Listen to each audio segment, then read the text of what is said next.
Cri d'alarme TV, mesdames et messieurs, bonjour de partout là où vous nous suivez à travers le monde et bienvenue à suivre cette interview. L'interview d'aujourd'hui, nous allons parler des communicateurs républicains, COREP en sigle. C'est une structure, c'est un gouvernement de l'opposition qui a été mis en place par Désiré Taïra, que vous allez découvrir. Nous allons vous plonger dans cette interview. Cri d'alarme TV, nous vous demandons de vous abonner, d'aimer et de partager cette vidéo. Ceci pour ne pas manquer nos prochains numéros. Cri d'alarme TV, merci à Vincent Boami qui assure la technique et les finances. Daniel Kaokula, c'est mon nom à la présentation. Tout de suite, nous revenons ici déjà sur ce plateau avec Désiré Taïra, la personne avec qui nous allons nous entretenir aujourd'hui et qui va nous parler à long à large de l'organisation COREP que vous allez découvrir dans cette interview.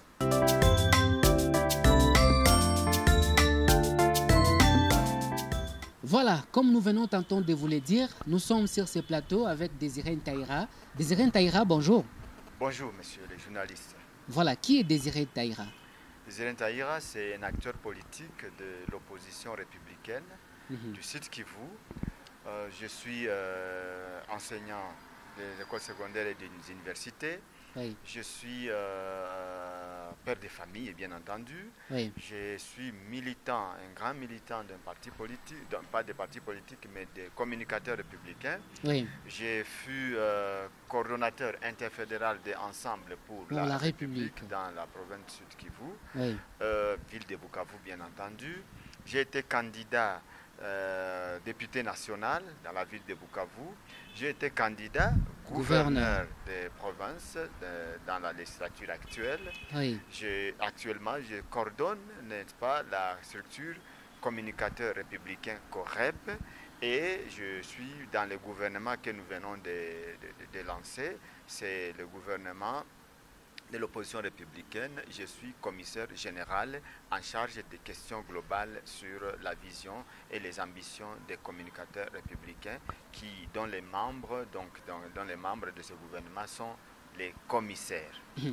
Voilà, vous venez de suivre avec moi que c'est déjà mis en place un gouvernement des communicateurs républicains et ceci, selon les organisateurs, c'est dans les buts de défendre l'intérêt de la population. Est-ce que c'est ça l'objectif de COREP?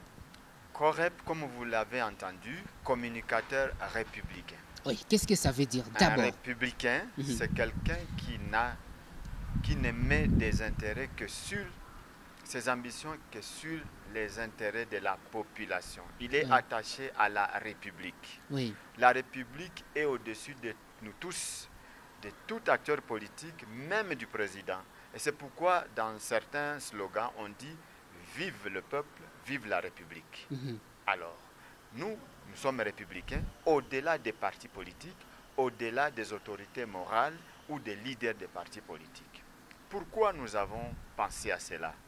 Parce que, comme dans ma présentation, je venais de le dire, j'ai coordonné le parti Ensemble pour la République dans la ville de Bukavu pendant 5 ans. Oui. Mais c'était Katumbi, c'est pendant 9 ans. Oui. J'ai compris ce que c'est le parti politique. J'ai compris ce que c'est les autorités morales, c'est-à-dire les chefs de parti. Oui. C'est-à-dire que vous êtes là-bas, vous êtes juste pour canaliser l'idéologie du parti pour les intérêts des animateurs, notamment l'animateur principal, le président du parti. Oui. Et là, je vous assure que le parti, oui, on veut bien qu'il faut concevoir, donc conquérir les partis, les pouvoirs, les conserver le plus longtemps possible. Mais lorsque vous regardez sur l'échiquier tant national que provincial, quel est l'impact des partis politiques sur le vécu quotidien de la population? Aujourd'hui, la réponse est négative, c'est un impact négatif. Vous allez trouver que les gens s'enrichissent sur le dos de la population, mais ils ne sont pas capables de rendre à la population ce qu'elle leur a donné. À titre d'exemple, nous sommes dans la ville de Bukavu. Il n'y a pas l'eau. Dans certains quartiers, dans certaines communes, il n'y a pas l'électricité. Oui. Les écoles, aujourd'hui, les enfants n'étudient pas, ne vont pas à l'école. Surtout les enfants de l'école primaire n'étudient pas. Oui. Parce que les professeurs, les enseignants ne sont pas payés. L'insécurité bat les pleins records.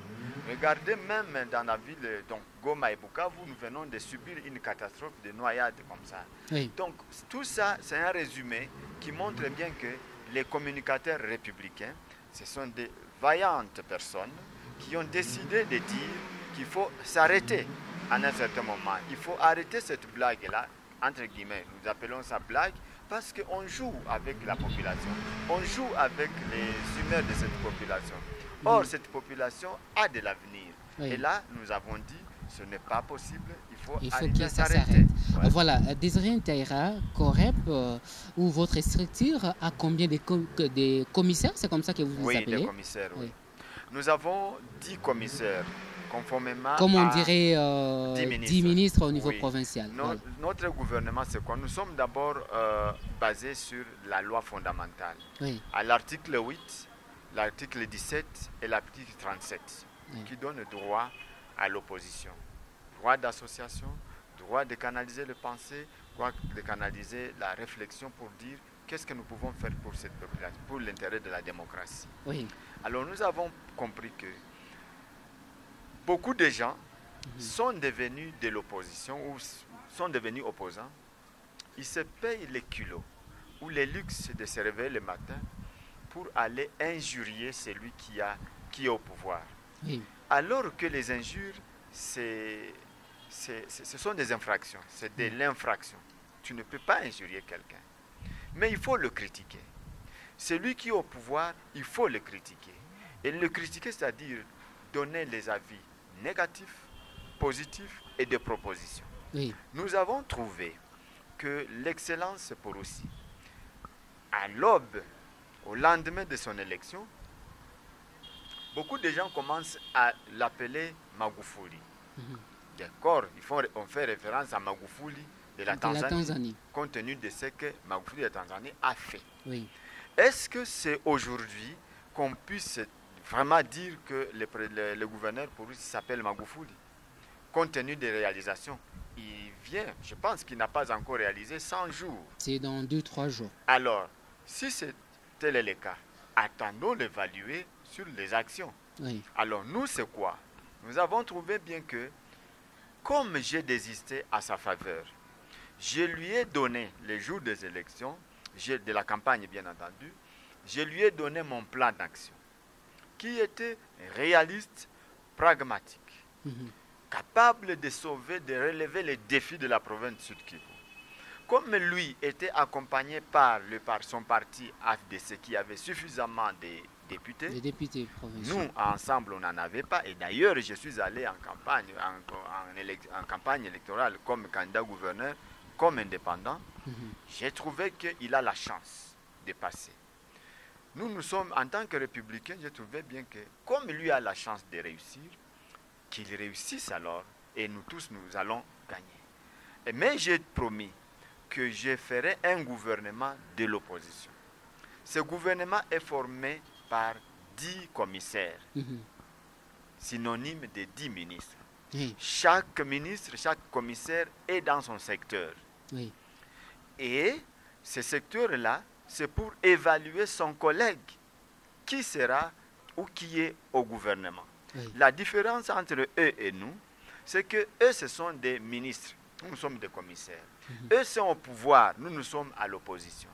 Si ils réalisent des éléments positifs, prenons par exemple les ministres des Finances.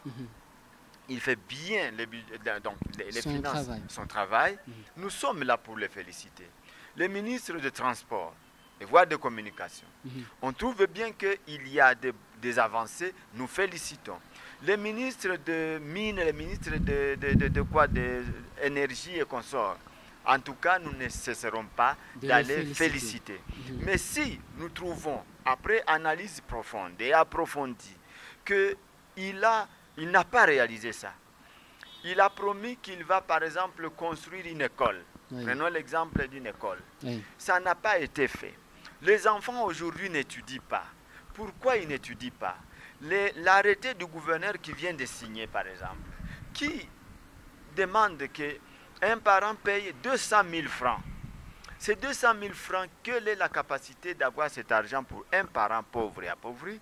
Nous ne pouvons pas cautionner ça. Nous devons aller auprès du gouverneur, en passant par son ministre de tutelle, pour lui dire, Monsieur Excellence, Monsieur le gouverneur, ça, ce n'est pas bon. Parce que les vécus quotidiens ne donnent pas à ces messieurs d'avoir la possibilité de payer 200 000 francs.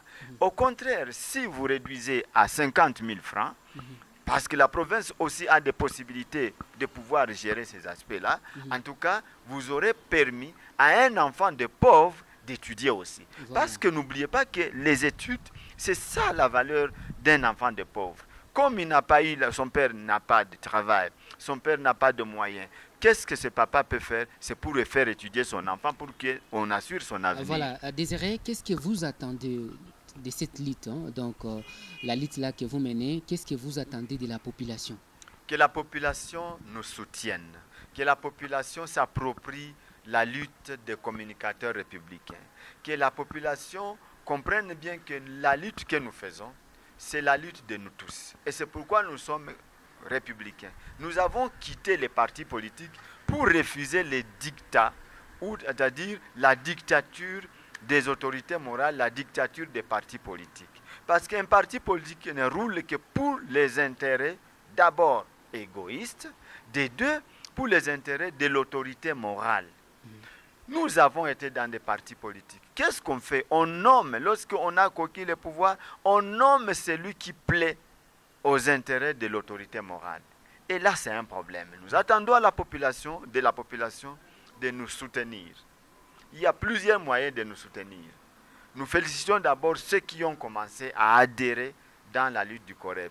Nous avons un bureau que nous allons donc informer aux gens, un petit bureau qui se trouve dans l'avenue Sinélac, où nous recevons les gens qui viennent, n'est-ce pas, adhérer. Et nous demandons aux gens de venir adhérer massivement parce que nous avons des ambitions. Ces ambitions-là, c'est d'abord protéger les intérêts de la population, défendre les intérêts de la population. Imaginez-vous, messieurs les journalistes, qu'il y a des députés qui ont été nommés ministres dans le gouvernement de l'excellence pour Russie. Ces députés ont été élus par la base. Cette base avait confiance en eux. Mais parce qu'ils ont été nommés comme ministres, ils ont laissé leurs suppléants. Ces suppléants-là ne sont pas connus par la base. Comment ces suppléants vont, n'est-ce pas, critiquer objectivement leurs grands frères, leurs maris, leurs oncles qui sont déjà au gouvernement provincial? C'est difficile. C'est difficile. Et c'est à ce moment-là que nous ratons ces rendez-vous du donner et du recevoir. Voilà, et pour nous, Désiré, en guise de conclusion, une question de curiosité. Est-ce que COREP ne serait-ce pas un parti politique dans les jours à venir? C'est trop tôt de le dire. Nous sommes composés par des personnes qui ont des ambitions politiques. Si ça vaudra la peine que COREP soit un parti politique, on le saura.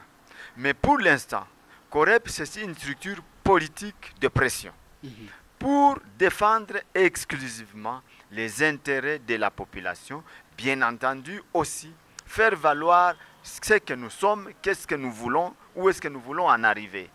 On ne peut pas s'enrichir électoralement et politiquement de la population et l'abandonner le lendemain lorsqu'on est déjà au pouvoir. C'est de la malhonnêteté et ce n'est pas juste. Voilà, le Congo est capable de nous nourrir tous, le Sud Kivu est capable de nous nourrir tous, le Sud Kivu n'appartient pas à un individu, à une classe politique, ça appartient à nous tous. Nous devons nous unir à la lutte du COREP pour que nous tous nous soyons bénéficiés de la richesse de cette province. Voilà, Désiré, c'est quoi la nuance entre la lutte que vous menez et la lutte d'autres opposants et pourquoi pas des mouvements citoyens qui ne cessent de naître ces jours-ci? Les mouvements citoyens n'ont pas d'ambition politique. Nous avons les ambitions politiques.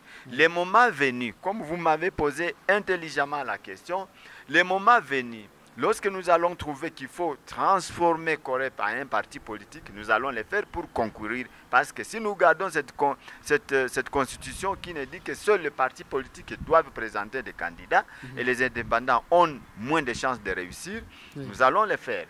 Et si, donc, ceux qui sont par rapport aux autres membres des partis politiques, eux ne sont là que pour défendre la vision de leur leader et la vision c'est-à-dire leur parti politique. Nous, la différence est fondamentale. Avec les mouvements citoyens ou la société civile, eux n'ont pas d'ambition politique, nous en avons. Oui. Des deux, les collègues qui sont dans des partis politiques, ils sont là pour l'intérêt de leur parti politique et de l'autorité morale. Nous, c'est pour l'intérêt de la population et de nous-mêmes personnellement. On s'engage soi-même pour défendre la population. Et nos collègues qui sont dans des partis politiques s'engagent pour défendre l'autorité morale et les partis politiques, c'est-à-dire la vision du parti politique. C'est comme ça. Et voilà, parce que faire un suivi également, ou ne pas être acolyte des autorités, il faut avoir des moyens. Oui. Est-ce que Corep a déjà pensé quelles sont les sources des revenus de Corep, par exemple, pour mener quand même une lutte qui soit vraiment une lutte qu'on peut considérer comme lieu d'espoir pour la population? Merci beaucoup. Nous n'avons pas à demander à qui que ce soit comme autorité morale d'un parti politique ou non politique de nous donner l'argent. La richesse est d'abord ici, c'est mental. Dans la tête. Les moyens, c'est dans la tête. Oui. La population qui nous suit, qui connaît ce que nous faisons, est en train de cotiser $1, 0 francs, $1, 200 francs, 500 francs, ainsi de suite, pour nous appuyer. Nous avons l'appui de la population. Seule la population. Et je vous dis bien, Corep, c'est une force. Et encore une force, je vous dis que nous avons lancé le gouvernement, nous avons publié le gouvernement mercredi passé. Il y a déjà dans notre registre de cahier de registre, il y a déjà 52 personnes, des grandes personnalités. Il y a des professeurs d'université. Il y a des professeurs des écoles secondaires, il y a des enseignants, il y a des juristes, il y a des avocats, il y a des médecins. Il y a toute catégorie de personnes qui ont déjà adhéré. Donc peut-être vous ne m'avez pas posé la question, qui sont ces gens qui sont dans le gouvernement? Peut-être je pouvais vous les citer, mais le moment venu, je ne sais pas si oui, vous le permettez. Moment venu. Oui, mais de toutes les façons, je vous dis qu'il y a des femmes battantes, il y a des professeurs d'université, il y a des médecins, il y a des personnes. Donc le Corep est ouvert à tout le monde. Toute personne qui a compris bien que avec les partis politiques, on a échoué. Vous imaginez qu'il y a des partis politiques qui sont dans l'opposition. Mais un parti politique de l'opposition qui n'est pas capable de compatir avec les victimes des inondations, compatir avec les victimes, ces enfants victimes dans des écoles secondaires, qui souffrent aujourd'hui, qui n'ont pas... Non, on ne peut pas soutenir quelqu'un, par exemple, parce qu'il a été mis en prison pour avoir commis des fautes, et ne pas commencer par soutenir les gens qui sont en situation difficile. Voilà. Et ça, la lutte du Corep. Voilà, Cri d'Alarme TV vous remercie, Désiré Ntaïra. Nous rappelons que vous êtes le commissaire général du Corep, communicateur républicain. Merci beaucoup. Je remercie, en tout cas, c'est le Corep qui remercie Cri d'Alarme TV. C'est le Corep qui bénéficie tout le monde en passant par votre micro. Et le moment venu, en tout cas, nous allons demander à la population qui nous suit, qui est avec nous, de soutenir au même moment Cri d'Alarme TV comme elle soutient le Corep. Et c'est ensemble que nous allons gagner, parce qu'ensemble, on est fort. Ensemble, on va arriver au bout, jusqu'à montrer que on peut arriver, on peut sortir du néant pour être ce qu'on a été.